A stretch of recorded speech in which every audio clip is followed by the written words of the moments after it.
3 जनवरी 2026। जरा सोचिए, इतिहास में पहली बार अमेरिकी मिलिट्री किसी दूसरे देश के मौजूदा प्रेसिडेंट को पकड़ लेती है। एक ऐसी घटना जिसने सच में पूरी दुनिया को हिलाकर रख दिया। अब आगे बढ़ने से पहले एक छोटी सी बात, ये जो सारी जानकारी है ये सिर्फ शैक्षिक मकसद के लिए है। तो ये तारीख, ये अमेरिका और वेनेजुएला के बीच जो 100 साल से भी ज्यादा पुराना रिश्ता था, उसमें एक बहुत बड़ा एक ड्रामेटिक टर्निंग पॉइंट लेकर आई। हुआ ये कि सुबह होने से ठीक पहले एक टॉप सीक्रेट ऑपरेशन में वेनेजुएला के प्रेसिडेंट निकोलस मदुरो को अमेरिकी कस्टडी में ले लिया गया। तो चलिए जरा गहराई से समझते हैं कि ये चौंकाने वाला ऑपरेशन आखिर था क्या। तो देखिए, इस ऑपरेशन को अंजाम दिया था यूएस डेल्टा फोर्स ने, और वजह बताई गई मदुरो पर नार्को टेररिज्म के आरोप, मतलब ड्रग्स की तस्करी से जुड़े इल्जाम। लेकिन सवाल ये उठता है कि बात यहाँ तक पहुंची कैसे, क्योंकि इन दोनों देशों के रिश्ते हमेशा से इतने खराब नहीं थे। तो फिर क्या बदला, इसको समझने के लिए हमें थोड़ा पीछे जाना होगा। तो चलिए अब बात करते हैं उस चीज की जिसने इन दोनों देशों को कभी एक दूसरे का सबसे बड़ा पार्टनर बनाया था, तेल। और फिर देखेंगे कि ये साझेदारी दुश्मनी में कैसे बदल गई। देखिए, 20वीं सदी का ज्यादातर हिस्सा अमेरिका और वेनेजुएला के रिश्ते तेल पर टिके थे।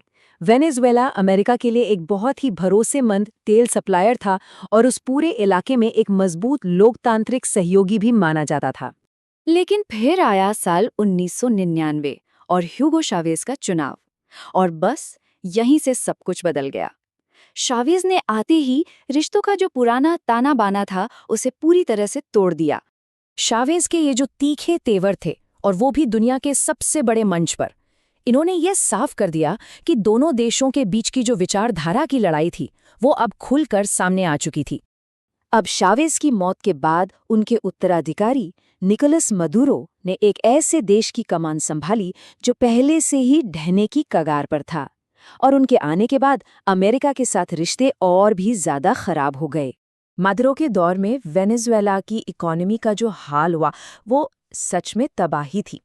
सोचिए, 2018 में महंगाई दर 17 लाख % पहुंच गई, मतलब एक ऐसा आंकड़ा जिसकी हम कल्पना भी नहीं कर सकते। और इसका सीधा असर पड़ा वहां के लोगों पर। साल 2023 आते आते 80 लाख से ज्यादा लोग अपना देश छोड़ने पर मजबूर हो गए। ये दुनिया के सबसे बड़े मानवीय संकटों में से एक बन गया। इसके जवाब में अमेरिका ने भी एक के बाद एक कड़े कदम उठाए।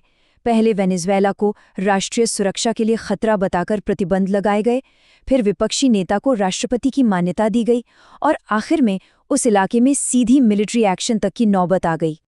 अगर इस तरह के जटिल ग्लोबल मामलों को आसान भाषा में समझने में मदद मिल रही है तो एक पल निकालकर चैनल को सब्सक्राइब जरूर कर लें।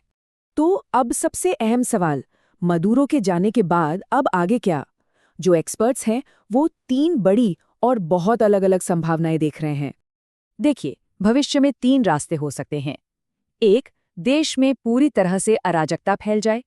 दूसरा, बातचीत के जरिए एक लोकतांत्रिक सरकार बने। या फिर तीसरा और सबसे खतरनाक, एक ऐसा गतिरोध जहां दूसरे देश भी शामिल हो जाएं।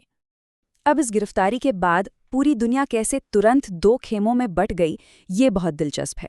इससे दुनिया की बड़ी ताकतों के बीच जो तनाव है वो और साफ नजर आने लगा। लेकिन बात सिर्फ वेनेजुएला की नहीं है। इस एक घटना का असर पूरी दुनिया पर पड़ सकता है और इसके नतीजे काफी गंभीर हो सकते हैं। मतलब पेट्रोल डीजल की कीमतों से लेकर आस पड़ोस के देशों की शांति और यहाँ तक कि अंतर्राष्ट्रीय कानून के उसूलों तक, हर चीज पर इस संकट का असर पड़ना तय है। तो अब जब मदुरो पर कानूनी कार्रवाई हो रही है तो पूरा महाद्वीप सांस रोक के देख रहा है। सवाल ये है कि क्या ये पल वेनेजुएला के लिए एक नई लोकतांत्रिक सुबह लेकर आएगा, या फिर ये विदेशी हस्तक्षेप के नतीजों का एक और सबक बन के रह जाएगा। अगर आप चाहते हैं कि हम दुनिया की ऐसी ही जरूरी कहानियों को आपके लिए आसान बनाते रहें तो प्लीज हमें सब्सक्राइब करें। सच कहूं तो इसी से हमें और काम करने की हिम्मत मिलती है। इस बारे में क्या विचार है, कमेंट्स में जरूर बताइएगा कि आगे क्या हो सकता है। और हाँ, जाते जाते एक बार फिर याद दिला दे कि ये सारी बातचीत सिर्फ जानकारी बढ़ाने के लिए है। कोई भी फाइनेंशियल फैसला लेने से पहले किसी क्वालिफाइड प्रोफेशनल से सलाह लेना बहुत जरूरी है।